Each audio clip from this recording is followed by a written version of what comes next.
The Betrayal of Lydinvale, written by McNiel. Lydinvale was a small country by all accounts, landlocked by 3 dominating kingdoms. Its only assets were the king and queen's breathtakingly beautiful triplet daughters. When they were born, King Seddon made a treaty with his neighbors. Their daughters were to be betrothed to each of the other 3 kings' eldest sons. When the girls turned 16, they would marry the princes from each of the respective kingdoms and be sent away from Lydinvale from that day forth. This, and only this, was the governing decree that spared the little country from being consumed in a mighty battle between its 3 neighbors. Even though the princesses were very much alike in appearance, it was decided that the firstborn child, Odessa, would marry Prince Boris of Birchhaven, the largest of the neighboring kingdoms. The second-born, Amelia, would marry Prince Winston of Willowmead, which happened to be the wealthiest of the other 3 kingdoms. And the third-born daughter of King Seddon, Olivia, was to marry Prince Horace of Hawthorne. Sadly, of the 3 kingdoms there was nothing anyone could truly say with any warm regard about the kingdom Hawthorne. Horace's father, King Frederick, was a tyrant. He would have happily started a war with their neighboring countries if the alliance had not been created when the daughters of Lydinvale were born. You see, there was no royal female blood within the families of the other 3 kings. So Lydinvale, even though it was the smallest of the countries, it held a great power over them all, and the 3 daughters were dubbed the Princesses of Peace. As the girls grew up, they enjoyed all the privileges that went with the title of a royal princess. They never felt any emotion such as anger or fear, because there was nothing within their kingdom to unleash such feelings of anguish. They all knew what was expected of them when they turned 16. Never once did the sisters complain about their arranged marriages. That was until their 10th birthday. The king and queen had decided that Lydinvale should celebrate the day with much extravagance, and the princes of the neighboring 3 kingdoms were invited to attend the princesses' party. It was a hot, sunny day, and the palace gardens made a pleasant landscape for such games as hide-and-seek, pin-the-tail on the jackass, and musical thrones. Everyone was having a merry time, and the princes showed exemplary behavior towards the Lydinvale trio. At least, it was until Prince Horace became suddenly and unexpectedly vexed with Olivia.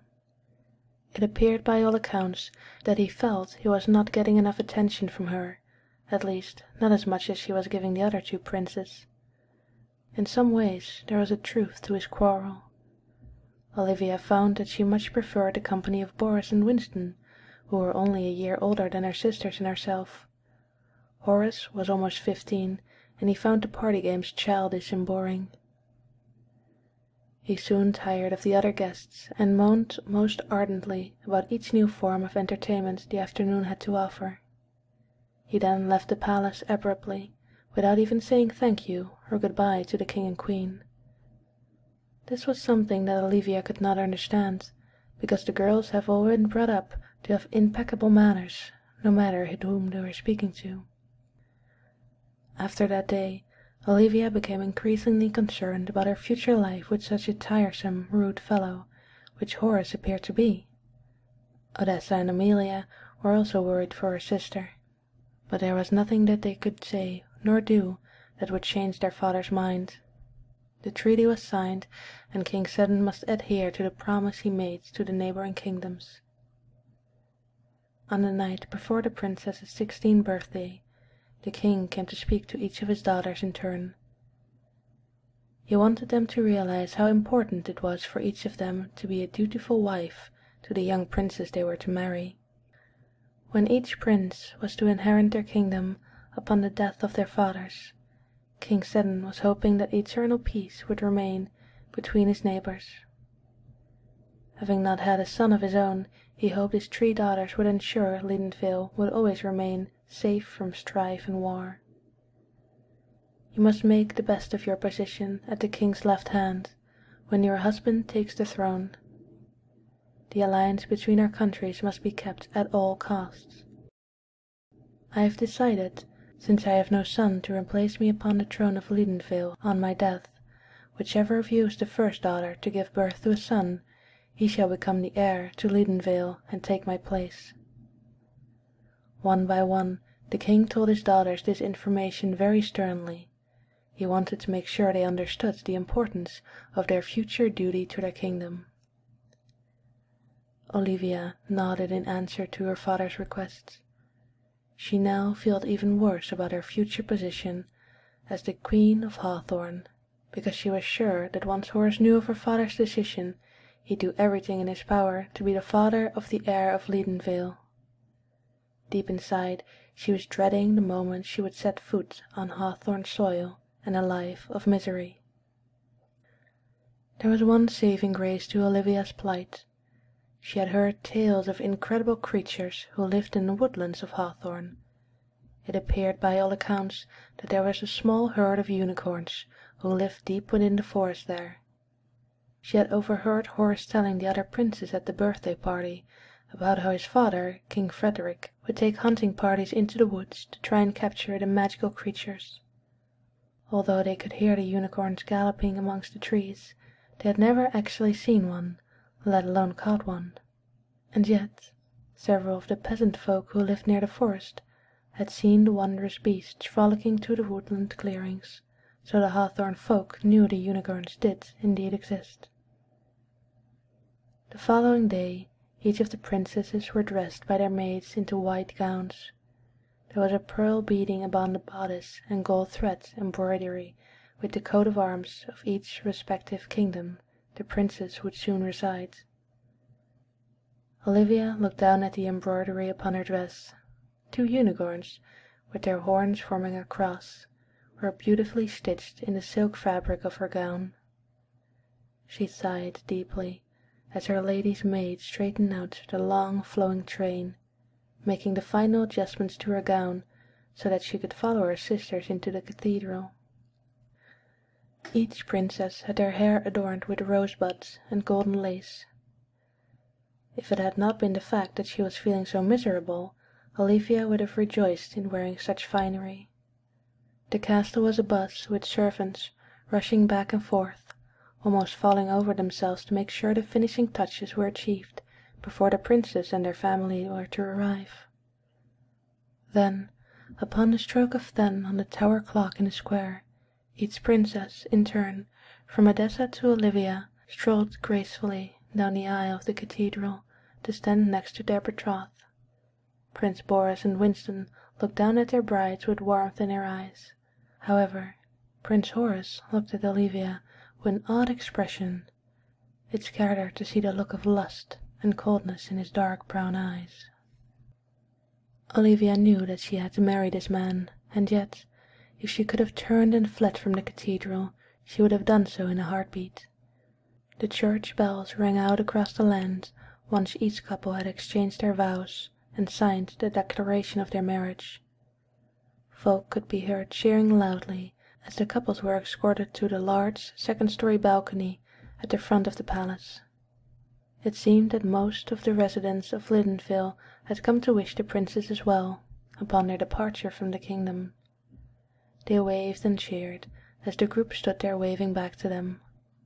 Then, once the formality was over, the couples were taken to the banquet hall for a huge feast with much entertainment. King Seddon stood up to make a final speech before the departing hour that the princesses were to leave the palace to start their new lives.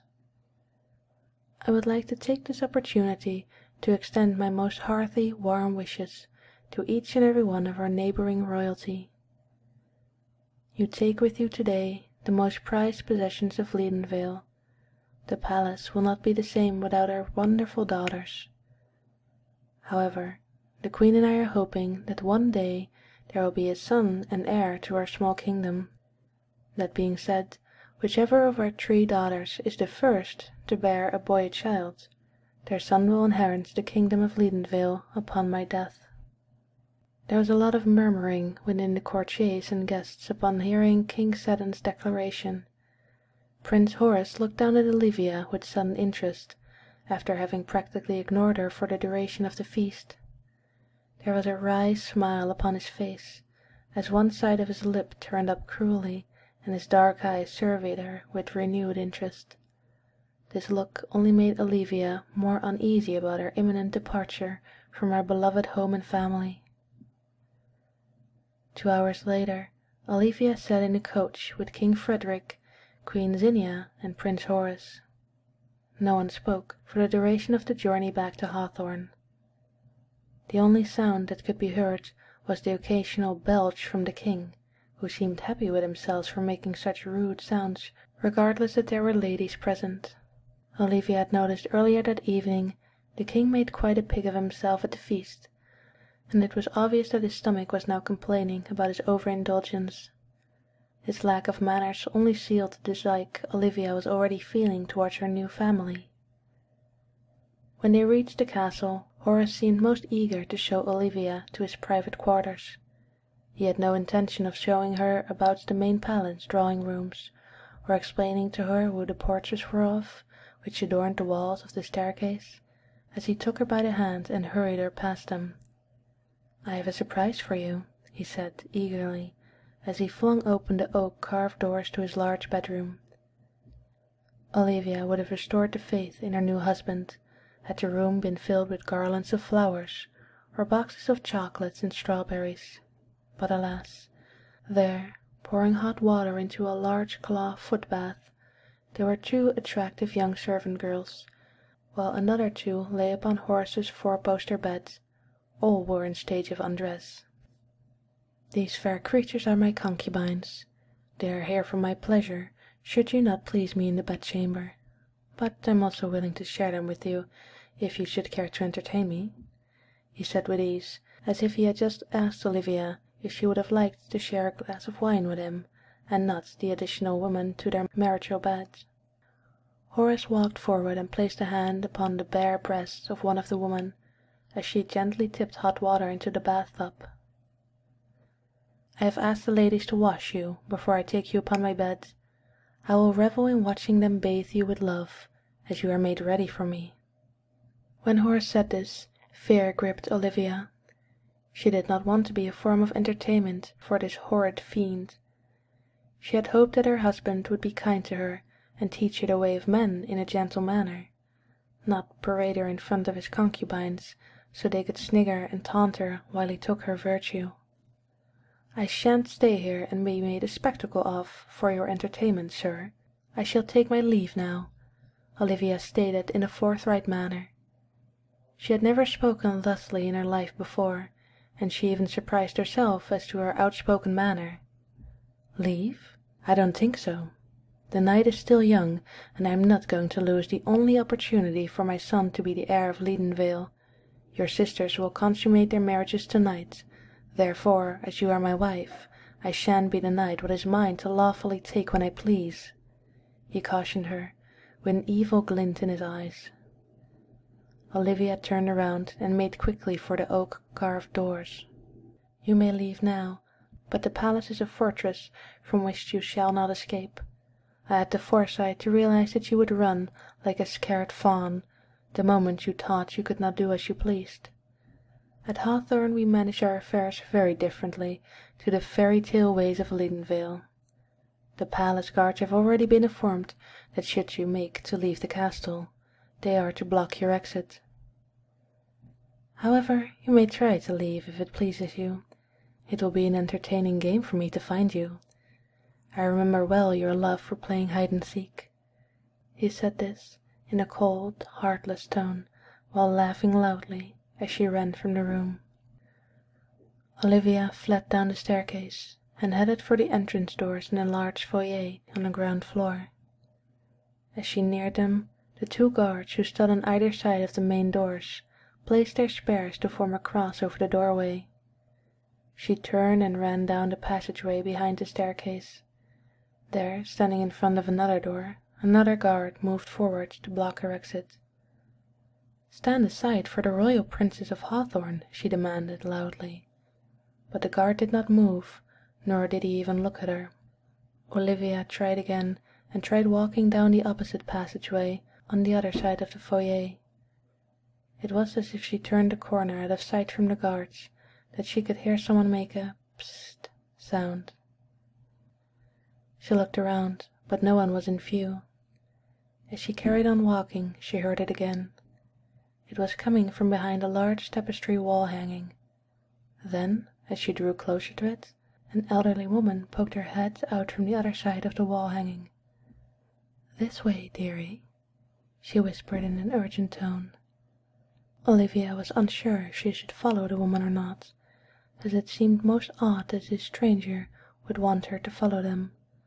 However, given that all her paths of escape thus far has been blocked, she really didn't have many options left open to her. So, against her better judgment, she walked towards the woman who held back the tapestry so that she could enter the open gap behind it. "The guards do not know about the secret passageway, Your Highness. You are quite safe with me," she said, smiling up at Olivia with a toothless grin. "Who are you?" the princess couldn't help asking. "Let us move further down this passage, so that no one can hear us, and I will tell you all that you need to know," the old woman said, as she lifted her shaky hand and pointed down the secret exit. When they had traveled for a few minutes, she stopped and turned to face Olivia. "My name is Letta, Your Highness. I am a native Lydinvalen.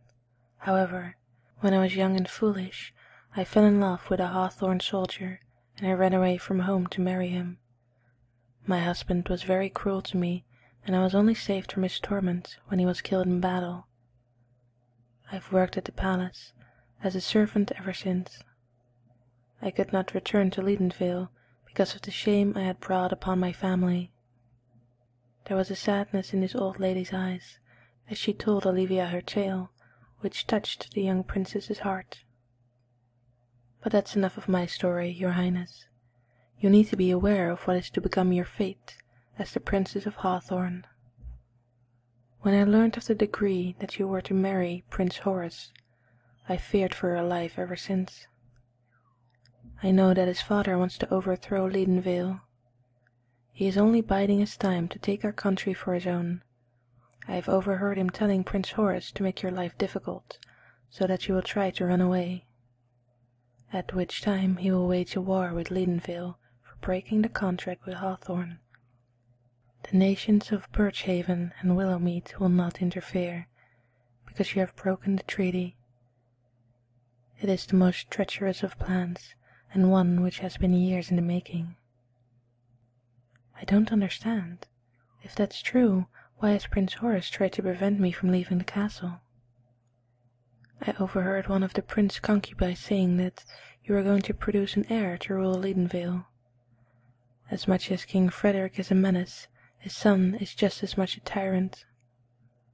The thought that Prince Horace's son would take power of Lydinvale pleases him greatly. However, there is no kind deed in his plans. Horace will have your son sign the country over to him when the lad is old enough to read, but not understand the meaning behind such a treacherous plan.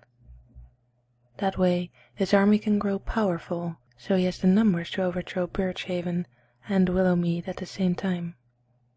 The only way to stop him is for you to flee the castle and hide in the forest with the unicorns. You are a pure maiden, so the magical creatures will not harm you. But you must make haste before daylight, or you will be seen." At the end of the passageway, which was more like a long tunnel by the time they reached the end of it, there lay a locked door. The elderly woman took a rusty old key from her pocket, and placing it into the lock, she turned the key slowly clockwise until there was a soft click. Then she took hold of the metal knob, and the door quietly opened. There, on the other side, the entrance was hidden under the cover of vines. She carefully tucked away at them until there was room enough for Olivia to squeeze through. This doorway leads to a side of the castle which is never kept by the gardeners. A curse was put on the garden by an old witch who had a quarrel with King Frederick over some unpaid business. If anyone tries to tend this part of the palace gardens, the foliage grows back within minutes and is twice as thick as before. Even the guards do not come here. They fear the trees have been bewitched and will strangle them should they enter the garden. But you will be quite safe, I assure you. If you move straight ahead, through the undergrowth, you will come to a clearing with fields in front of you. Keep moving in a direct path, and you will soon come upon the enchanted forest. It is there you will find the unicorns and fairy folk, which should be a safe haven. Leda advised the princess. She then embraced the young woman warmly, before holding back the vines, so that Olivia could make her escape. The undergrowth was very thick, and Olivia had a difficult time trying to navigate her way through it. She was still wearing her wedding gown, and the train kept catching on the branches that encircled her like a wreath. She tugged at her dress to free herself on numerous occasions, and by the time she reached the far side of the garden, her beautiful gown was in tatters. Olivia didn't care, as she made haste across the open fields, heading for the dark forest ahead of her. When she reached the protection of the trees, she fell to the ground and wept.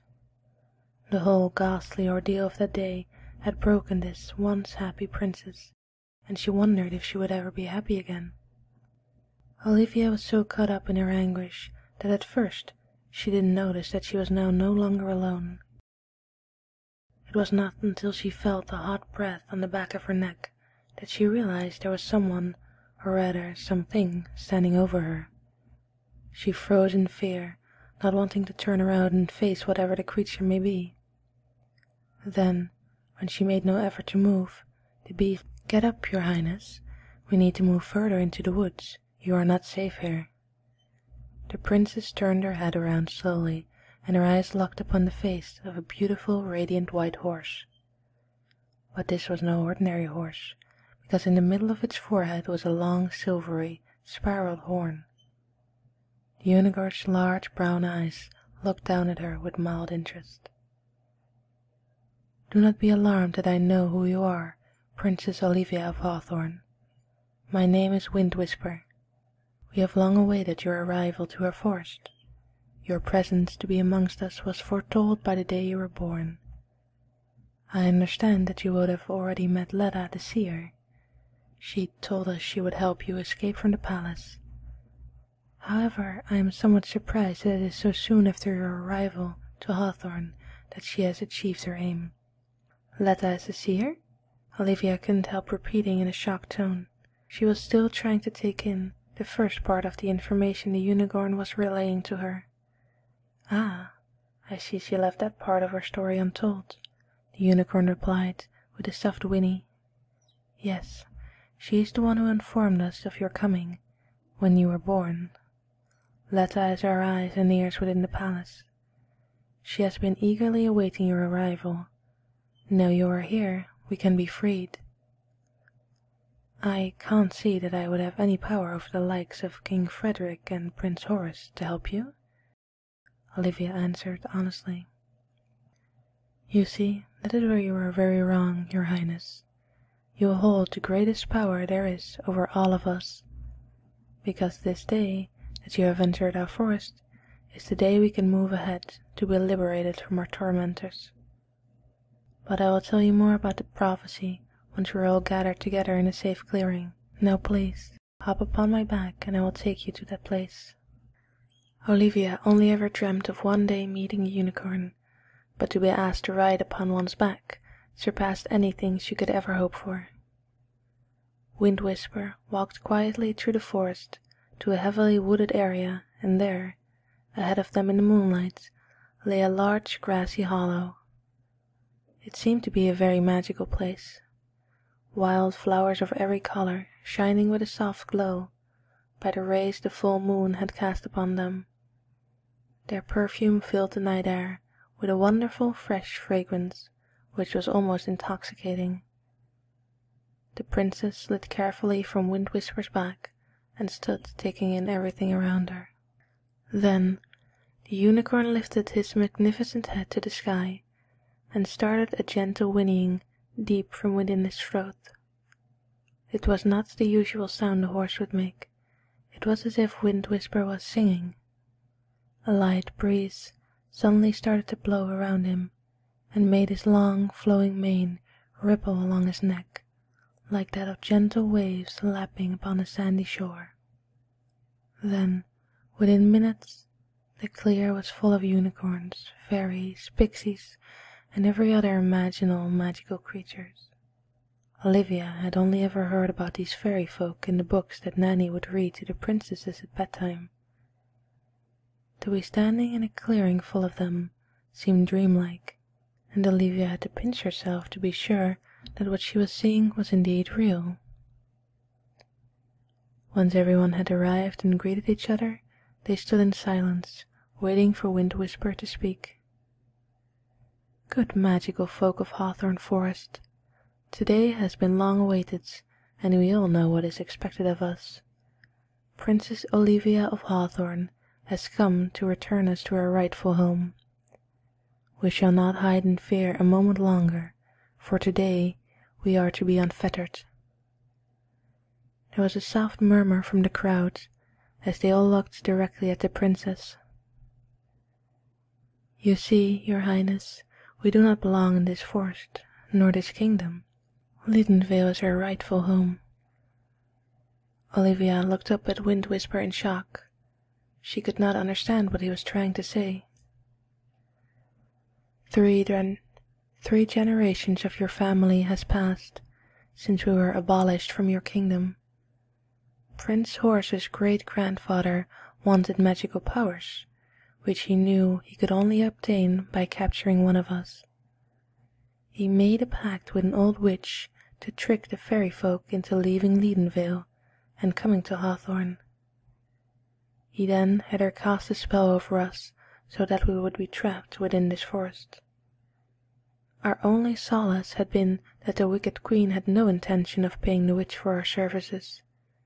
He tricked her into thinking that she was being taken to her buried pot of gold within the palace grounds. However, as she bent down to reach into the hole to retrieve the payment, the king drew his dagger and stabbed her from behind, piercing straight through her heart. As she lay dying, the witch cast one last spell. She told the king would never be able to catch any of the magical creatures in the forest, and that they would be freed upon the pardon of a royal member of the palace. Then, as the witch hit the ground stone dead, the foliage of the garden suddenly started to grow rapidly around her. The king and his soldiers had to run from the gardens, for fear that the branches and vines would strangle them. So you see, your highness, now that you are a rightful member of the royal family of Hawthorn, you have the power to release us from the spell that was cast upon us all those years ago. Once Wind Whisper had finished speaking, he put his front hoof forward and lowered his head to the ground as he bowed before the royal princess. Olivia looked around at the group as all the magical creatures followed suit until they were all bowing before her. She could not believe how she was going to break the powerful spell that had been cast over them so long ago. She had no magical powers that she was aware of, but if she could do so, she would certainly try. I, Princess Olivia of Hawthorn, grant each. However, the princess's declaration was suddenly broken short, by the sound of horses' hoofs crashing through the forest. The magical folk started to scatter in all directions to take shelter from the oncoming soldiers. Wind Whisper darted behind a large tree and beckoned Princess Olivia to follow him.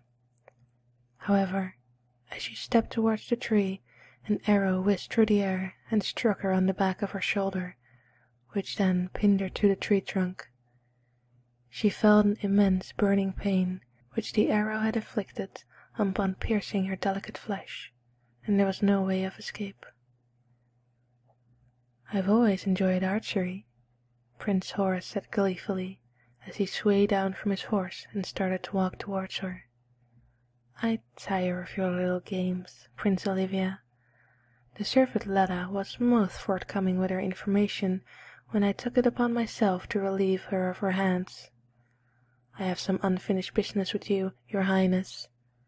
As you well know, I have no objection to an audience. Whether it be the fine young ladies of the court, or my loyal soldiers, it makes no difference to me. I shall take of you what is mine to rightfully take.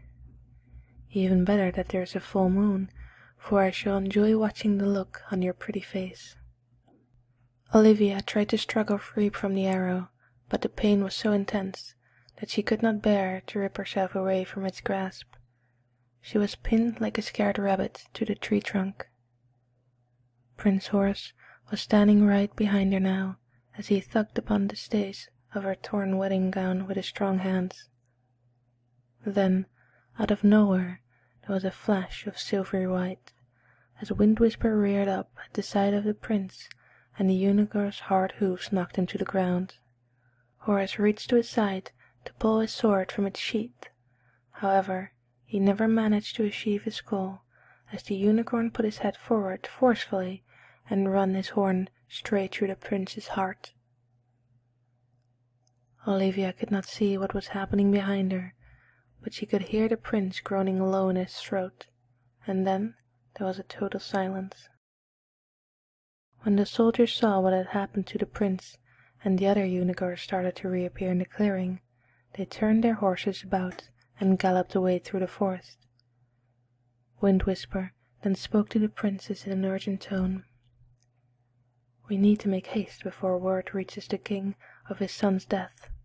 You need to pardon us, your Highness. However, there is the little matter of your wound to attend to first. Where is Belladonna?" he called out in a loud whinny. Olivia spied the small fairy as she flew quickly towards the princess's injured side. The dainty imp took a glass stopper from the top of a small phial, and let a few drops of the green liquid contained within fall upon the wound. In an instant Olivia could feel no pain.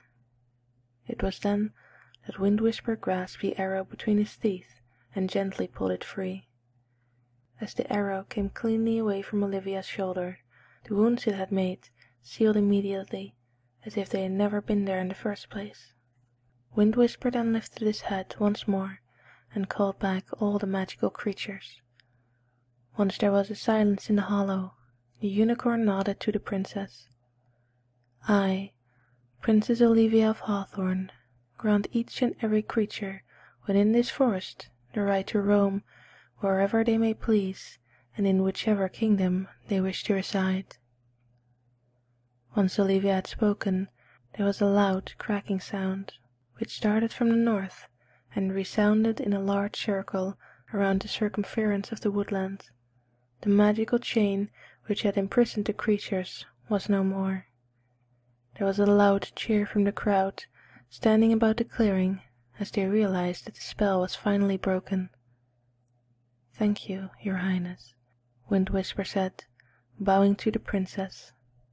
He then turned to face the crowd. "Now, everyone, we must make haste to Lydinvale, so that the armies of the 3 kingdoms can make ready to battle King Frederick's armor. The victory shall be ours, for his evil plot can now be exposed." Once again, the unicorn asked the princess to take her place upon his back. The pixies and creatures who could not fly took their places upon the backs of the other unicorns, and then everyone galloped or flew through the forest, fields and over mountains, to their true home of Lydinvale and freedom. The end.